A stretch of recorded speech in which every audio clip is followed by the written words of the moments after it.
Hi, my name's Toby Wilson. I live in the small town of Antler in the big state of Texas. Nothing much really happens here until a metal-plated Thunderhawk trailer pulled by a nice-looking sports car pulls into our local Dairy Maid. A man steps out, blue suit, slicked back hair, looking like he's ready for the 8th grade formal. And,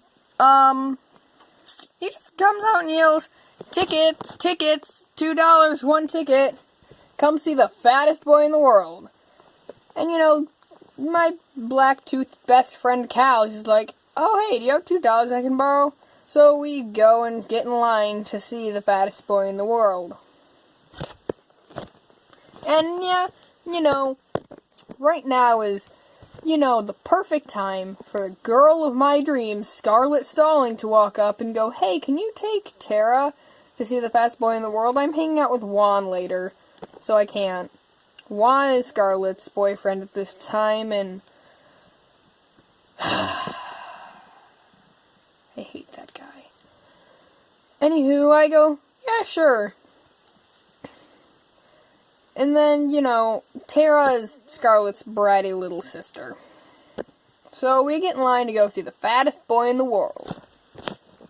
So here we are. We're about to head into Zachary Beaver's trailer. Well, Zachary Beaver, the fattest boy in the world. And, we go up. Tara's kind of like dancing, looking nervous, kind of. And, well, Polly Rankin just goes up and says, "She doesn't have to go, does she?" And she just shakes her head like, and he's just like, "You better not." So we walk on in, and Cal's just like, "How much do you weigh?" And Zachary's just like, 643 pounds. And then Cal goes on to ask a bunch of other questions.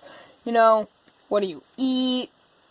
Where do you live? Where do you go to school? He always answers rudely, and generally not a nice person. I would hate to be friends with him. Anywho, so, Miss Murdy May, town librarian, just takes her out her camera and says, "Do you mind if I take some pictures?" He just looks at her and says, "Yes, I do mind." So, then I look back and,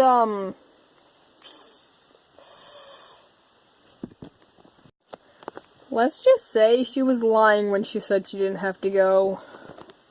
So, later that day, well, no, sometime after that, a few days later, Sheriff Levi comes up and asks if we want to go talk to Zachary. He's around our age. So, we go. There's a gold box on the shelf. Cal immediately questions it. He opens it up and sees the Bible inside. Zachary just goes, "Stop, I got that when I was baptized. Put it back." And, Cal puts it back. But, so, we talked to him about a few other things. We go back home, and Cal just states, I don't think Zachary was baptized." I just ask, "Why?" He says, "Normally when you get baptized, your baptism information's written in the front of your Bible. There was nothing written there." So, yeah. There's a town bowling alley called the Bolorama. Now, we don't go bowling too often. You have to pay to get in, and, well, that can be an issue sometimes. Anywho, most of the time we just sit in the Bolorama roof and stuff, and, just look out, talk there and stuff, and it's a good place to hang out. Anywho, so we're just there on the roof, talking. And, Cal pulls out a letter from his brother Wayne, who's currently in Vietnam War and stuff. So, it's a letter talking about, how much he misses home, and how he, wishes he could be here, and misses, the ladybugs they let out in their cotton fields every year, and that kind of thing. And, so, I'm like, "Are you going to write him back?" And he's like, "Probably at some point." Cal never writes Wayne back. I don't understand why. If I had a brother like Wayne, I'd always write him back. And, and so we decided to go home. And, Cal drops the letter as he's going down. He just leaves, doesn't even notice. So, I pick up the letter and go home with it. I decide not to tell him quite yet. So, later, Mrs. McKnight, my best friend Cal's mom, is cutting her roses. Her dream is to go is to look through graveyards for old roses. She's cutting her roses, and an army car pulls up. Basically, I'm not gonna get into details because it's really sad. Wayne died. Yeah, it's really sad. So eventually she just kept cutting and cutting and cutting. Eventually she was even cutting live roses, and it was just sad. So originally there was going to be someone else playing Toby, so there's going to be a whole thing where I play Toby, and it's like, oh, sorry, Toby couldn't make it, and yeah, we lost the original footage, and this is being recorded after that, so that's why. Wayne's funeral's coming up. I can't go. I just can't. It'd be too horribly sad. I can't go. I just decided to go to Zachary's trailer. And, well, he starts talking. He'd tell him Wayne died. Well, someone in Vietnam died. Who was a good person. He was a good person. And, well, he starts talking about Switzerland, and we talk for a while. I hear the bugle playing the taps, and I know the funeral's over. Then a few minutes later, Cal comes storming and chucks $46 something cents and just said, there's the money I owe you. Now we're even, and leaves, and I know he's angry at me for the funeral.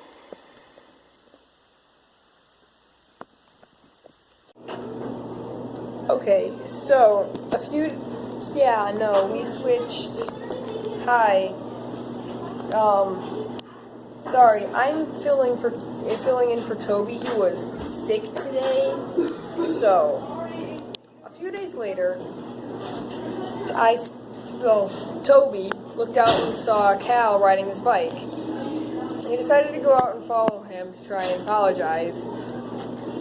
Cal looks back and sees Toby and starts pedaling faster. Toby keeps trying to catch up, but it doesn't go too well.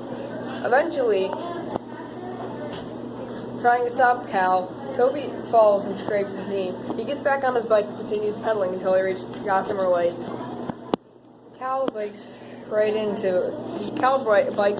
the lake, bike and all. Toby gets off his bike and starts looking for it.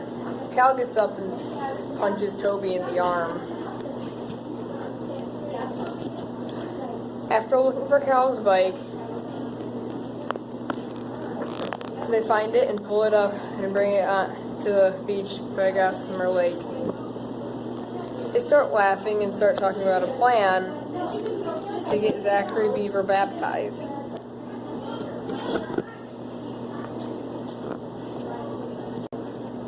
So, after getting a plan, we go to Zachary's trailer. We end up having Kate try to convince Zachary. He doesn't want to go to the church, but we tell him we've got a plan. We try taking him to Gossamer Lake, but the pickup truck stops. Wiley Womack goes up to us, and the first words I think I've heard him say in 5 years are, "Need a ride?" Zachary takes up most of the front seat, with Kate sitting in the back. So me and Cal have no choice but to walk. We get to Gossamer Lake, and I'm nervous because I can't remember a single one of the Bible verses, and I don't know if Ferris is going to show up.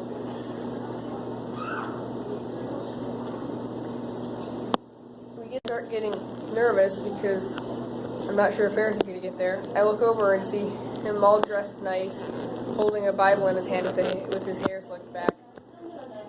Thanks. So we go on this happened to Gossamer Lake. Me, Cal, Kate, Ferris, and Malcolm, who we brought to help with Zachary's baptism. I paused it. Okay. I should probably explain who Malcolm is. Okay. We haven't mentioned him yet. And Ferris. We also haven't mentioned him yet. True. Who is Malcolm again? Malcolm's kind of like the neighborhood bully. Okay. Except not really. No, we don't really have to, but just keep going. Alright? Oh, I didn't pause it. Oops. Oh, well, that's an issue. Okay. So, we go out into the lake. Ferris reads off the Bible for verses, and we dunk him in the water. And then we have trouble pulling up. I hope Zachary can hold his breath for a while, because it takes us a few minutes. I get nervous for a minute. And then we all get a second strength and pull as hard as we can. Manage to get Zachary back up. Hey, so that was a school project I had to do for the book. When Zachary Beaver came to town to show my knowledge of it, with me, and 2 other people from school. You didn't really see them in this because the footage was lost, but this is a team effort, and yeah. Thanks for watching.